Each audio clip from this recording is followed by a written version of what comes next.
우리 찬송가 445장 우리 함께 부르십시다. 445장입니다. 태산을 넘어 흠곡에 가도 빛 가운데로 걸어가며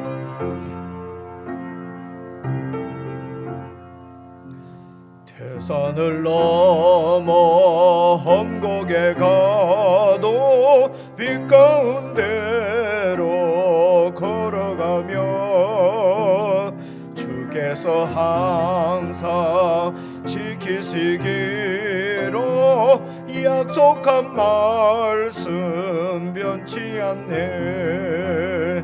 하늘의 영광 하늘의 영광 나의 맘속에 차고도 넘쳐 할렐루야를 힘차게 불러 영원히 주를 찬양하리.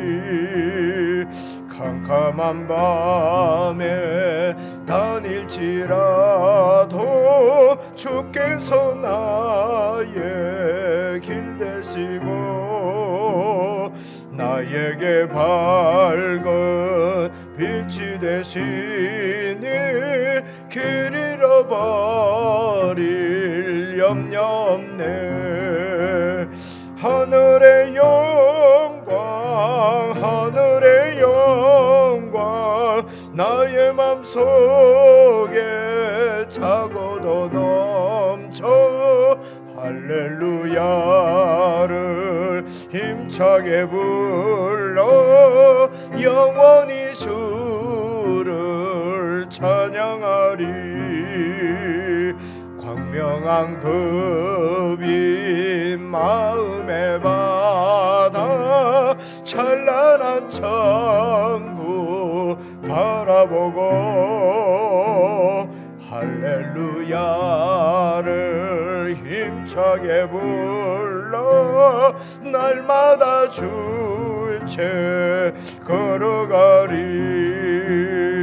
하늘의 영광 하늘의 영광 나의 맘속에 차고도 넘쳐 할렐루야를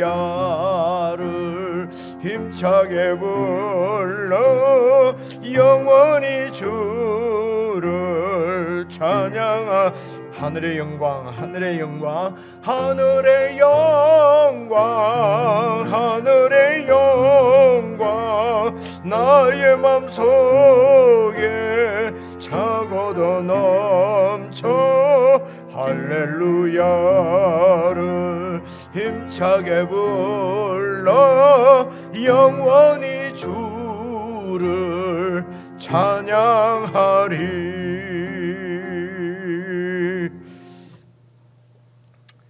하나님 아버지, 이미 저희들을 하늘 백성으로 구원해 주셨사오니 하나님의 영광으로 채워주신 하나님의 은혜를 생각하며 늘 하늘을 바라며 이 땅에서도 하늘을 사는 하나님의 백성들로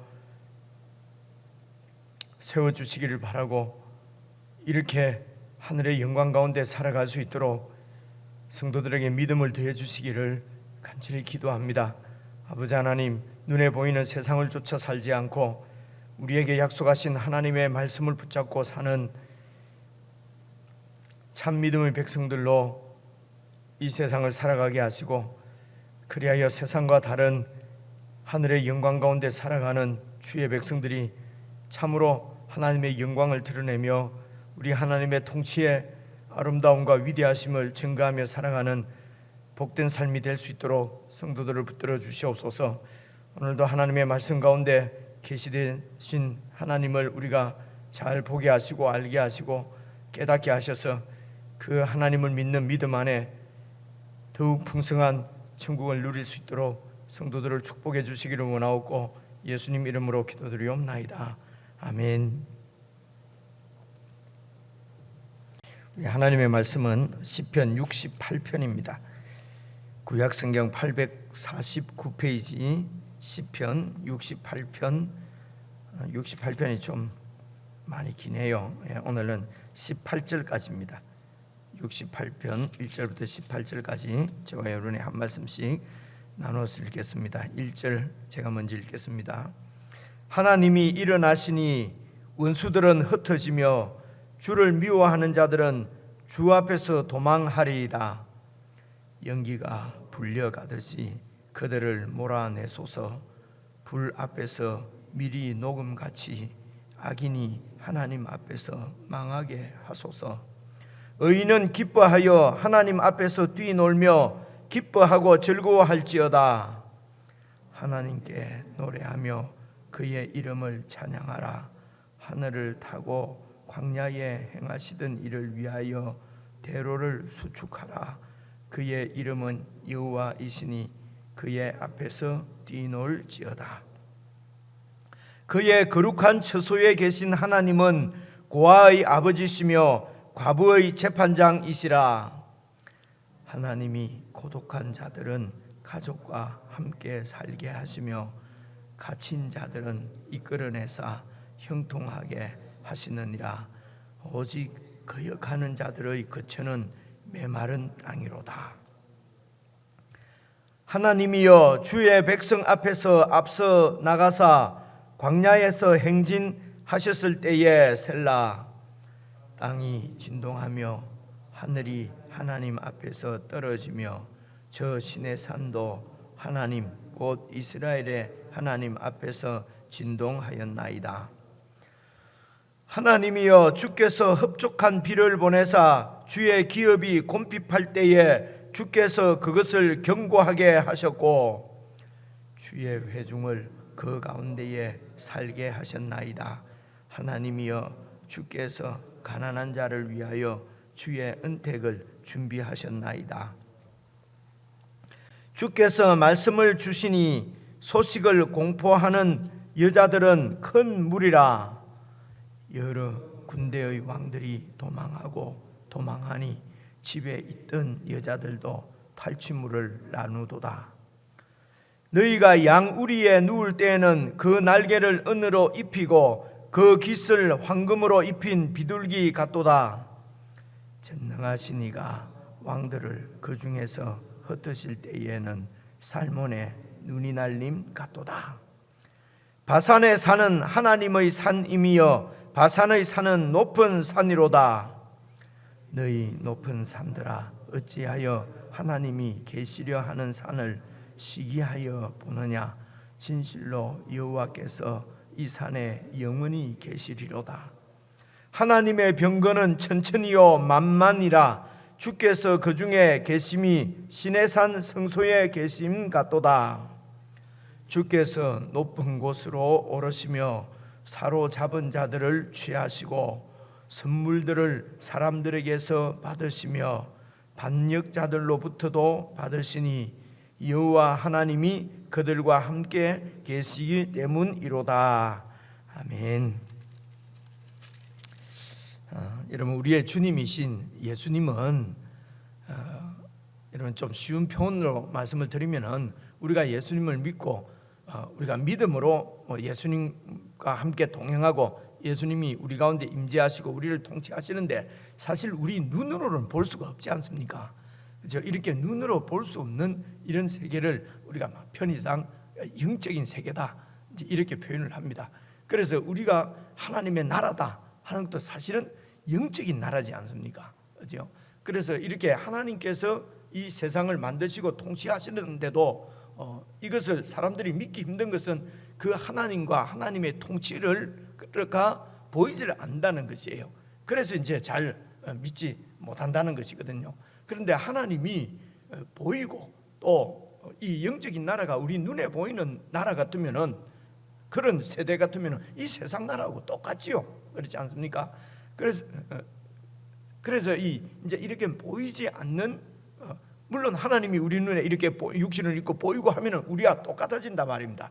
그러면은 이런 초월적인 이 세상을 창조하시는 그런 위대하시고 이런 전능하신 그런 하나님은 여러분 존재할 수가 없지요. 그래서 이 하나님이 보이지 않는 하나님이 영적인 하나님이 이제 우리가 볼 수 있도록 이제 우리에게 이렇게 자신을 나타내 보여주시는 것을 계시라고 그럽니다. 그래서 하나님의 계시가 없으면은 사람들은 하나님을 알 수도 없고 볼 수도 없는 것이죠.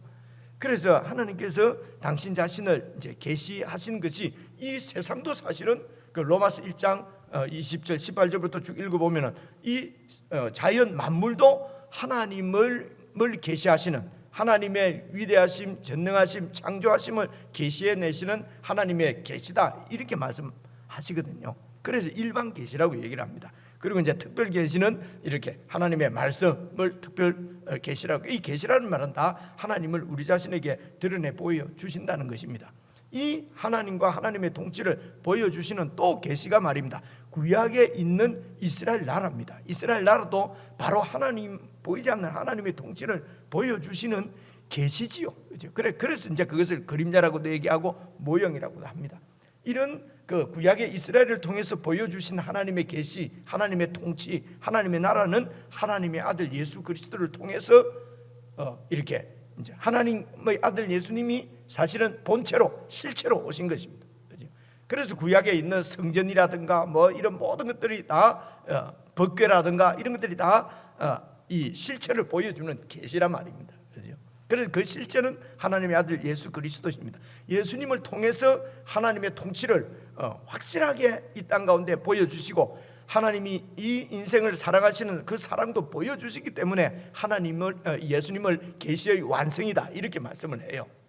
이제 이런 게 신학적으로 이렇게 얘기를 하면 참 어렵습니다. 어려운데 가만히 이치적으로 생각하면 별로 어려운 얘기가 아니에요. 그래서 예수님이 이 하나님의 계시의 모든 완성이기 때문에 사실은 예수님 한 분이면은, 예수님이면 다 한다, 예수님 한 분이면 족하다, 이런 표현을 우리가 그렇게 하거든요. 그래서 사실은 예수님이 전부 다 할 때는 예수님이 계시의 완성으로서 모든 계시를 다 예수님이 포함하는 것입니다. 그래서 구약에 있는 하나님 나라도, 구약 성경도 이것이 바로 계시의 완성이신 예수님을 더 자세하게 드러내는 하나님의 그 계시이기 때문에 우리가 이해하기로는 차라리 우리 눈에 보이는 이제 이런 그 하나님의 계시, 그래서 이 자연 만물을 보고도 하나님의 통치, 하나님의 살아계심을 보고 믿는 자들이 있는 것입니다. 그런데 그건 현자죠. 어리석은 자들은 이런 하나님의 계시의 말씀을 보고도 하나님을 만나고도 하나님을 믿지 않는, 하나님을 모르는 그런 아주 어리석고 무지한 사람들도 이제 있는 것이죠. 그래서 이제 이런 생각을 하시고요. 그래서 성경은 하나님 자신을 우리에게 계시해 주시는 말씀인데, 그래서 우리에게 맞춰서 써져 있습니다. 그래서 성경도 여러 문학적인 장르가 있습니다. 시편 같은 경우에는 특별히 시로 되어 있어요. 그러니까 시는 우리 그 인간 사회에서도 시는 좀 어떤 느낌이 듭니까? 시는 이런 그 어떤 과학적인 이런 진술, 이 논문 쓰듯이 그런 진술이 아니잖아요. 이 그 시는 뭐 막 극단적으로 말하면 읽는 사람마다, 이렇게 보는 사람마다 뭐 다르게 해석할 수 있고, 뭐 다르게 볼 수 있고, 뭐 이런 얘기 많이 하잖아요, 그죠? 근데 하나님 말씀을 갖다가 보는 사람마다 자기 마음대로 이렇게 읽어버리면 안 되지 않습니까, 그죠? 그래서 이제 이 시편 말씀도 그 당시 이스라엘 백성들이 오늘 68편에도 보니까 다윗의 시란 말입니다. 다윗이 지은 시니까, 시는 주로 개인적인 어떤 경험이지 않겠습니까? 개인적인 어떤 자기의 세계, 자신의 세계 안에서 경험한 모든 것을 가지고 뭔가를 표현해내는 것이 이제 시지 않습니까? 그래서 시인이 표현해내려고 하는 어떤 것은 있는 거지요. 있는데 이제 그것을 이제 여러 가지 이런 그 그림들이나 연상되는 거나 뭐 이런 문학적인 표현 기법들을 통해서 이렇게 나타내는 것입니다. 어쨌든 다윗의 시란 말입니다. 그리고 이 다윗의 시를 인도자를 따라 부르는 노래라고 되어 있지 않습니까? 그러니까 그 당시 인도자를 따라서 부르는 노래라는 말은 하나님 앞에 그 교회, 구약 교회 공동체가 하나님 앞에 예배를 드릴 때 부르던 노래였어요. 시는 다 운율이 있는 노래니까요. 그래서 이제 우리가 다윗의 개인적인 경험이 어떤 경험이었을까, 그리고 그 공동체가 어떤 것을 연상하면서 하나님께 이런 찬송을 드렸을까 하는 것을 우리가 생각을 해보는 것입니다. 찾아보는 거죠. 그죠? 그렇게 하면은 우리 마음대로 이렇게 이것을 해석하지 않고 그 당시 신앙 공동체가 어떤 신앙을 가지고 어떤 믿음을 가지고 하나님 앞에 고백을 드리고 찬양을 하고 노래를 했을까? 그래서 이제 우리는 이것을 보통 뭐 느낌이 온다, 뭐 마음대로 이렇게 해석하는 것이 아니고 자세히 상황들을 살피면서 이제 그렇게 우리가 해석을 하는 것입니다. 그렇게 해서 하나님이 어떤 분인지를 성경에서 계시해 주신 그대로 이제 우리가 이것은 여러 학자들이 많은 애를 썼고요, 그렇죠? 그리고 많은 목회자들이 또 기도하면서 이런 뜻을, 그래서 여기에서 너무 많이 영적으로 막 깊이 해석한다 해서 막 이렇게 하는 것이 이제 꼭 그 맞는 일인가 옳은 일인가, 그러면은 내 마음대로 해석할 수가 있거든요, 그렇죠? 그래서 이제 그런 것들을 이제 조심해야 된다고 하는 이런 학자들의 권고도 있고 이제 또 이제 그렇습니다. 그리고 이제 이게 고대어, 그 히브리 말, 아람 말 아주 고대어거든요. 고대어인데다가 또 시는 아무래도 또 여러 이런 여러 가지 이런 그림 언어나 뭐 이런 연상되는 언어나 혹은 뭐 이런 문학적인 기법을 사용하거나 이렇게 하니까 이제 이 원문을 가지고도 이제 이 해석하기가 이렇게 해석할 수도 있고 저렇게도 해석할 수도 있고, 또 혹은 좀 무엇을 얘기하는지 요즘 사람들은 요즘 학자들도 이게 도대체 무엇을 얘기하는지 잘 죄송합니다, 이런 표현을 쓰세요. 아리송한 이런 이제 표현들도 사실은 많이 있는 것입니다. 그래서 이제 이렇게 번역을 해보기도 하고, 그런데 그것이 좀 원문에 좀 조금 안 맞다 싶으면은 또 각주를 달아서 밑에 표현을 하기도 하고 이제 그렇게 해요. 이 정도 말씀을 드리고, 오늘 참 긴데요, 쭉 읽어도 사실은 시간이 좀 없는데 이제 이런 생각들을 하면서 여러분 1절부터 한번 봐보십시오. 하나님이 일어나시니 원수들은 흩어지며 주를 미워하는 자들은 주 앞에서 도망하고 연기가 불려 날아가듯이 그 하나님께서 일어나셔서 그들을 몰아내시고 불 앞에서 밀이 완전히 밀이 녹음같이, 이 밀은 그 초밀 있지 않습니까, 그죠? 불 앞에 있으면 그 밀랍하는 그거 말입니다. 그 초가 녹아 내려버리지 않습니까? 그것처럼 불 앞에서 밀랍이 녹는 것처럼 악인은 하나님 앞에서 망하게 하소서. 악인은 망하게 하시고, 3절에 보면 의인은 기뻐하고 하나님 앞에서 뛰놀고 즐거워하도록 하나님 그렇게 해주십시오. 이렇게 하시도록 하나님이 좀 일어나십시오, 이런 말씀이잖아요. 근데 이런 것이 하나님이 무슨 앉아 계시니까 일어나시죠. 이제 이런 것들이 이런 연상되는 것은, 여러분 하나님께서 어디에 앉아 계십니까? 구약에는요 법궤 위에 앉아 계셨어요. 언약궤 위에 앉아 계셨다고요. 이게 이제 구약의 성전 안에 언약궤 위에 하나님의 보좌다. 그걸 시은 좌라 그러거든요. 그 언약궤 법궤 안에는 뭐가 들어있습니까? 하나님의 율법이 들어가 있어요. 율법판이요. 그 법궤를, 그래서 율법이 들어있기 때문에 법궤라고 그러거든요.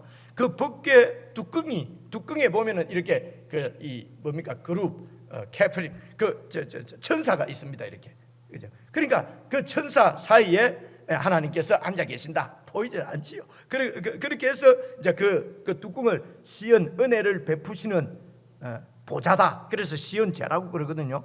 그래서 이제 구약 이 언약궤를, 여러분 이 이스라엘 백성들이 움직일 때는 이 언약궤를 이제 들고 이제 이렇게 움직이는 거거든요, 그죠? 그래서 이제 이 하나님이 일어나소서. 그래서 이제 이 언약궤는 주로 언약궤가 움직이는 것은 그 백성들이 광야를 행진할 때나 혹은 전쟁할 때에 이제 하나님이 그 백성들을, 원래 고대의 왕은 백성들을 위해서 전쟁하는 왕이거든요, 고대 왕은.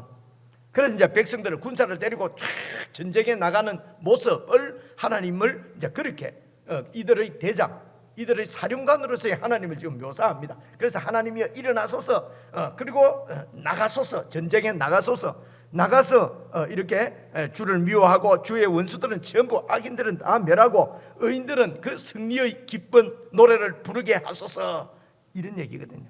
그러면 이제 오늘 우리가 적용할 때 하나님 저 악인을 우리가 하나님 저 악인을 물리쳐 주시고 저는 의인은 하나님 앞에서 기뻐하게 하소서. 그래서 우리가 주로 다 나는 의인이고 적용할 때, 그죠?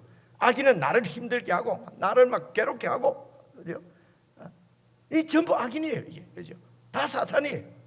이제 이렇게 될 수가 있어요. 그래서 여기에 하나님께서 언약궤 위에 앉아 계신다라는 말은 그 백성들과 함께 하시거든요. 그 백성을과 왜 함께 하십니까? 그 백성을 선택하셨어요.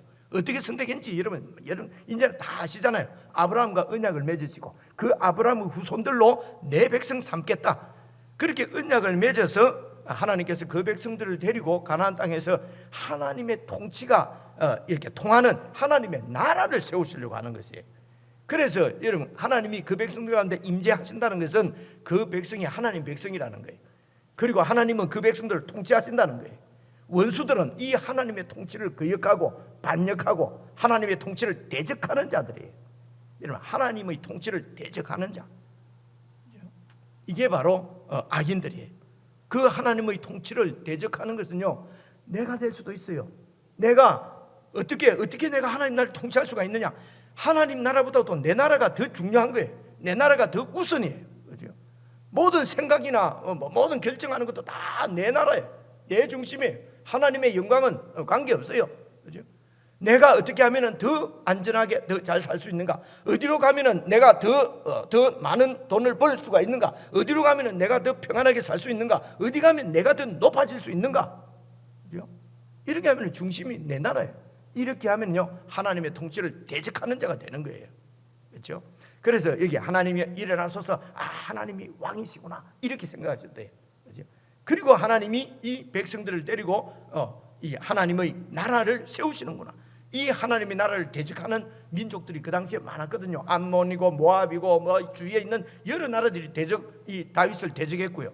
그래서 다윗은 뭐 착한 사람이고 그렇죠. 사울은 못된 사람이고 이런 거 아니에요. 다윗은 하나님의 통치를 그대로 구현해내는 바로 그래서 예수 그리스도의 모형이라 그러거든요. 그렇죠? 이런 다윗의 왕국을 공격하는 여러 민족들이 있었고 심지어는 다윗의 아들까지도 이 하나님 나라를 공격을 했어요. 아들이 배반해서 아버지를 친다 이런 얘기가 아니에요. 다윗의 아들도 하나님의 나라를 대적하는 거예요. 왜 그렇습니까? 자기 나라를 세우려고 하는 거예요. 이러면서 그 사무엘 읽어보시면요, 그 압살롬이 어떻게 하는지 알 수가 있어요. 아버지를 몰아내는 것은요, 내가 하나님 나라가 아니에요. 내가 왕되고 싶었어요. 그래서 아버지를 대적하는데 단순한 아버지가 아니었어요. 그 아버지 다윗 왕은 하나님의 통치를 구현해내는 하나님 나라의 그 대리왕이었어요. 그래서 진짜 왕은 하나님이십니다. 그래서 뭐 이런 얘기 많이 합니다. 교인들도 나를 대적하면 나는 하나님의 자녀야, 하나님을 대적하는 거야. 그리고 자기 마음대로 살면서 자기 편리할 때만 하나님은 내 아버지야, 하나님은 내 편이야, 내 편이야 한다고 해서 확신한다고 해서 하나님 내 편 되는 게 아니에요. 잘 살펴보셔야 하는 것입니다. 그죠? 성도들이 잘 살펴봐서 내가 정말 하나님의 통치를 받고 있는가? 내가 하나님의 자녀가 맞는가? 내가 지금 하나님 통치에 서 있는가? 하나님 편에 서 있는가? 그냥 자기 욕심입니다. 자기 그걸 그냥 고집스럽게 하나님은 내 편이야. 그죠? 하나님이 손해보는 거 봤어? 하나님은 다 나를 이익되게 해주셔. 이렇게 하는 것은 이게 여러분 대적입니다. 그죠? 설명이 좀 길었네요. 이제 4절을 보시면은요, 하나님께 노래하며 그의 이름을 찬양하라. 하늘을 타고 광야에 행하시던 일을 위하여 대로를 수족하라. 그의 이름은 여호와시니 그의 앞에서 뛰놀아라. 하늘을 탄다는 말은요, 이게 이제 이 일은 우리하고는 완전히 구별된 하늘을 타고 오시는 거죠. 그죠? 그 하나님이 하늘을, 그러니까 이 완전히 이 세상을 하늘을 타시는 초월하신 이 하나님께서 광야에 행하신다는 말은 그 백성들과 함께 그 광야를 행하셨다는 말이지 않습니까? 그래서 창조주 하나님께서, 전능하신 하나님께서, 우주의 하나님이 이 백성들, 노예 백성들의 하나님이 되어 주셨다는 것입니다. 그게 이제 광야를 타는 것입니다. 여러분, 하나님의 아들이 사람하고 똑같이 되어서 우리 사람의 아들로 오셔서 오늘 저와 여러분 나 같은 사람의 주가 되어 주셨다는 것은, 이게 실제적으로 우리가 믿는다면 이것보다 감격이 있을 수가 없죠. 이 하나님의 아들을 우리가 떠나서 살 수가 없죠. 이 하나님의 아들의 왕되심을 부정하고, 그죠? 대적하고 반역할 수가 없지요. 그죠? 하늘을 타시던 분이 광야에 행하십니다. 이렇게 하면 이제 이스라엘 백성들은 불구름 기둥으로 자신들을 인도하던, 광야를 인도하던 하나님을 이제 떠올리지 않겠습니까? 그죠? 그래서 태산을 넘어 험곡에 가도 사망의 음침한 골짜기를 갈지라도 그분이 우리를 인도하시기 때문에 우리는 두려움이 없다. 할렐루야 찬송을 부른다. 오늘 우리가 함께 부른 찬송이 또 탄생하는 것입니다. 그래서 그 이름은 여호와시다. 그 길을 수축하라는 말은요, 그 하나님의 통치가 쫙 뻗어갈 수 있도록 백성들이 순종하라는 얘기입니다. 교만하지 말고, 하나님을 대적하지 말고. 주로 대적하는 것은 교만이거든요. 그래서 교만이나 이런 것들을 다 쓸어버리고 하나님이 쫙 가실 수 있도록, 통치가 쫙 진행될 수 있도록 길을 깨끗하게 이렇게 수축 정리하라는 것입니다. 새로 놓으라는 것입니다. 그래서 이 일을 위해서 우리는 우리 자신을 늘 이 말씀으로 우리 속에 있는 돌을 걸러내고, 우리 속에 있는 이런 그 골짜기도 골짜기는 이렇게 메우고, 골짜기가 밑에죠, 그죠? 이 산은 넘어뜨리고, 그렇게 해서 하나님의 통치가 잘 임하도록 이렇게 길을 세운다는 얘기입니다. 그 다음 절 한번 봐보십시오. 그 다음 절을 보시면은 5절입니다. 그의 거룩한 처소가 바로 하나님이 임재해 계신 곳이죠. 왜 임재하십니까? 왕으로 임재하십니다. 왕으로 그 백성들을 통치합니다. 그 거룩한 처소에 계신 하나님은 보십시오, 고아의 아버지세요. 과부의 재판장이세요. 6절에 보면 고독한 자들을 가족들과 함께 살게 하세요. 갇힌 자들은 끌어내 이렇게 포로에서 해방시켜 주는 분이에요. 그래서 이 하나님은 고아와 과부는요, 그 당시에 사회적으로 의지할 수 있는, 아무런 의지할 데가 없는 그 사람들을 이 고아와 과부라고 해요. 그런데 그래서 이제 그 사회에서 여러분, 고아와 과부는 의지할 데가 없기 때문에, 의지할 데가 없는데도 계속 사람을 의지할 자로 찾아다니고 하는 사람을 얘기하는 것이 아닙니다. 세상에서 믿고 의지할 사회적인 아무런 의지할 데가 없어요. 사람이 없어요. 그래서 버려지기도 하고 무능하고, 그래서 하나님의 도우심만을 구할 수밖에 없는, 그죠? 그래서 이게 고아와 과부예요. 그래서 세상에서 사회적인 힘이 있고 내가 의지할 때가 있으면은 하나님 앞에 다 하나님을 의지하지 않는단 말이에요. 예나 지금이나, 그죠? 예나 지금이나 나에게 힘이 있으면은 그 힘을 의지하지 하나님을 의지하지 않아요. 그래서 여기에 고아와 과부, 고독한 자들, 이런 자들은 하나님의 나라 때문에 하나님의 나라를 섬기다가 세상 나라로부터 해를 당한 사람들. 그 다윗 봐보십시오. 사울에게 쫓겨서 계속 광야를 도망다니지 않습니까? 압살롬에 의해서 그냥 왕궁을 비우고 그냥 광야에서 완전히 세상으로부터 완전히 무시당하는 그런 삶을 살지 않습니까? 이런 자들을 얘기하는 것입니다. 그래서 갇힌 자들을 하나님이 풀어주세요. 자기가 잘못해갖고 감옥한 못된 악인들을 얘기하는 것이 아닙니다. 하나님 나라에 충성하다가 세상 권력에 의해서 감옥에 간 것을 얘기하는 것입니다. 그죠? 자기 나라를 세우려고 하다가, 자기 그냥 야망을 펼치려고 하다가 그렇게 하다가 감옥 가는 것을 얘기하는 것이 아니에요. 그죠? 그래서 오직 거역하는 자들이 거처는 메마른 땅이다. 그래서 이 하나님의 통치는 고아와 과부와 이런 고독한 자, 외로운 자죠. 갇힌 자, 그런 세상에서의 그런 괴로움, 외로움 혹은 환난, 시련을 당하더라도 이들의 하나님은 우리의 하나님이다. 그 영적인 하나님이죠. 이 하나님을 믿으라는 것입니다. 그렇죠? 이 하나님을 신뢰하는 거예요. 신뢰할 때에 7절부터 이제 이렇게 쭉 보시면은요, 쭉 한번 읽어보겠습니다.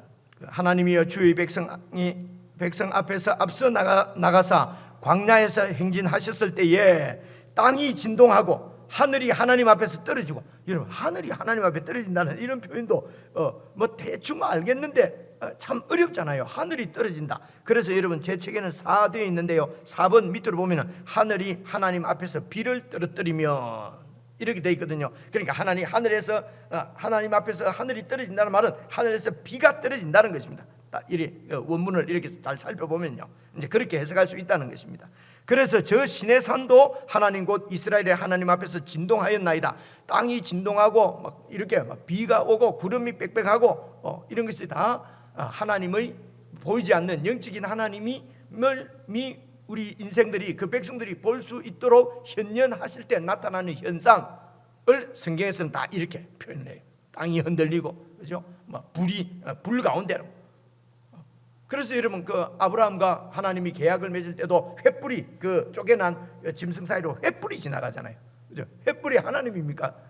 하나님의 보이지 않는 하나님을 아브라함의 눈에 보이게 하나님을 나타내시는 그게 횃불이에요. 그래서 이걸 하나님은 신현이라고 그럽니다. 신이 나타나는 상황, 이런 상징적인 모습을 불이나 이런 땅이 진동하거나 그렇게 해야 인생들이 아니까요.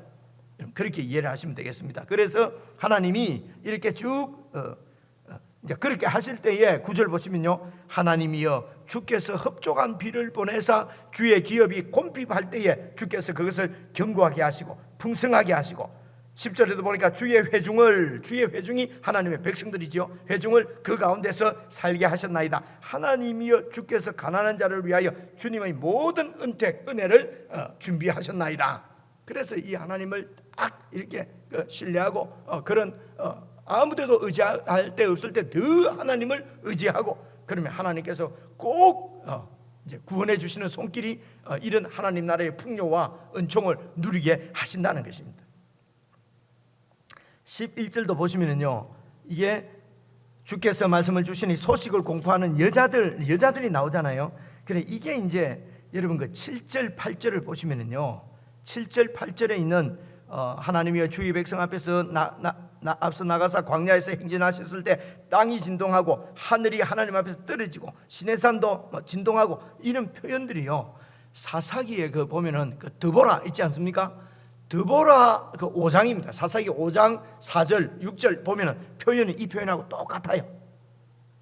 그래서 이스라엘 백성들이 이 찬송으로 노래했을 때는 사사기에서 드보라의 승리는 하나님께서 그 가나안 왕의 그 시스라 군대를, 그 철병거 900성을 완전히 그냥 물 가운데서 하나님이 그냥 물리치시거든요. 이는 하나님의 전쟁을 이 백성들은 생각을 했을 것입니다. 그죠? 우리는 몰랐는데 우리도 사사기를 얼마 전에 살펴봤기 때문에 이제 그게 떠오르잖아요. 이게 사사기에 있는 그 드보라의 승리는 하나님의 완전한 승리입니다. 이제 그런 것을 연상하게 만드는 것이죠. 그러면서 11절 그 아름다운 주께서 말씀을 주시는 그 소식을 공포하는 들은 여자들이다.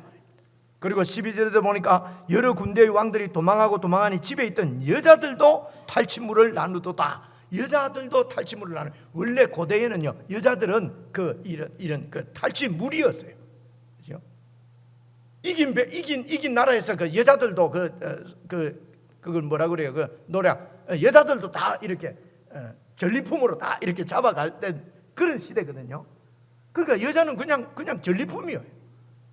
이런 천대받는 여자들은 아무런 이런 소모품 같은 그런 신세인 여인들이 하나님의 탈취물을 나누다 승리한다는 하나님의 도우심, 하나님의 이런 이 통치가 임하면은 가난한 자, 고아, 과부, 그죠? 감옥에 간 자, 여자들이 다 이 하나님의 은총을 누린다는 거예요. 그래서 이제 여인들이 나옵니다. 집에 있던 여자들도 이런 탈취물들을 다 나누는 만큼 큰 승리, 온전한 승리, 하나님의 통치는 온전한 통치를 지금 노래하는 것입니다. 13절도 보시면요, 너희가 양우리에 누울 때는 그 날개를 은으로 입히고 그 깃을 황금으로 입힌 비둘기 같도다. 하나님의 통치 가운데 있는 그 하나님의 백성들의 그 안전함, 풍요함을 나타내는 것 같죠, 그죠? 반대로 해석하는 분들도 있어요. 저 르우벤 이런. 그런데 여기에서는 그냥 양우리에 목자의 이런 이 보호 가운데 그냥 누워 있는 하나님의 그 백성들의 모습을 보십시오. 얼마나 안전합니까? 그런데 악인들은요, 14절 보시면요, 전능하신 이가 그 왕들은 바로 이 이스라엘을 공격한 그 가나안, 그때는 큰 왕이 있고 그 밑에 있는 건 전부 다 왕들이에요. 용병을 모으고 이러기 때문에 그때 군대가요. 그래서 왕들은 어떻게 된다고요? 하나님께서 흩으실 때에 살몬의 눈이 막 날려가는 것처럼 악인들은 그렇게 흩어버리시고 하나님의 백성들은 양의 우리에 누운 양들처럼 그 날개를 은으로 입히고 깃을 황금으로 입힌 비둘기같이 그렇게 참 빛나는 하나님의 존귀한 백성을 지금 보여내는 것이죠. 15절 보십시오. 바산의 산은 하나님의 산입니다. 바산 산은 아주 높고 큰 산이거든요. 거기에 비해서 예루살렘에 있는 시온 산은요, 언덕이에요. 그냥 동산이에요. 그래서 큰 이런 바산의 산도 사실은 하나님의 산이란 말입니다. 그래서 이 바산의 산이 자기가 그 위세가 대단하다고 해서 교만할 수가 없어요. 하나님의 산이니까요. 그런데 이 바산의 산은 높은 산이로다. 16절 보십시오. 너희 높은 산들아 어찌하여 하나님이 계시려 하는 산, 이 시온산입니다. 하나님이 계시려고 하는 시온산을 어떻게 하여 시기하여 보느냐. 진실로 여호와께서 이 시온산에 영원히 계실 것이다. 하나님의 병거는 천천히요 만만이라 주께서 그 중에 계심이 시내산 성소에 계심 같도다. 시내산은요 낮고 볼품없는 그런 산이 왜 영광스럽고 아름답습니까? 그것이 바로 하나님이 계시는 성소가 있기 때문에 그렇습니다. 그래서 저런 산에 왜 하나님이 계시는가? 시온 바산에 있는 큰 산들이 저 시온산을 시기한다는 것입니다. 아니 이런 크고 위대하고 보기 좋고 큰 이런 산에 하나님이 계셔야지 저런 산에 계시냐는 것입니다. 교만이죠, 그죠? 그래서 나에게 힘이 있고 나에게 이렇게 뭐 권세가 있고, 그죠? 잘생기고 위대하고 크고 그러면은 그것이 자기 것인 줄 알고 하나님도 마음대로 내 뜻대로 하나님도 내 힘으로 그냥 마음대로 움직이려고 하는 교만, 그죠? 그래서 바산의 산들 보고 왜 하나님을 시기하느냐, 시온산을 시기하느냐, 이제 이런 표현인 것입니다. 18절입니다. 주께서 높은 곳으로 오르시며 사로잡은 자들을 취하시고 선물들을 사람들에게서 받으시며 반역자들부터도 받으시니 여호와 하나님이 그들과 함께 계시. 하나님이 결국은 이런 반역자들을 다 소탕하고 그들을 다 이렇게 그들을 전리물로 다 취하는 승리자가 되셔서 이렇게 온 세상을 통치하시는 하나님의 통치권을 보여주시는 말씀입니다. 제가 좀 길어서 말을 좀 빨리 했는데요. 여러분 개인적으로 다시 한번 쭉 읽어보시면서 이런 하나님을 우리가 분명하게 믿고, 그죠? 그 하나님 안에서 세상 영광 구하지 않고 정말 하나님의 영광을 구하고 하나님의 나라를 생각하면서 우리 남은 여생도 그 나라에 조금이라도 보탬이 되고 그 나라의 영광을 위해서 그 나라에 헌신하면서 그렇게 살아가는 저와 여러분의 삶이 되었으면 좋겠습니다. 우리 개인적으로 묵상하시겠습니다.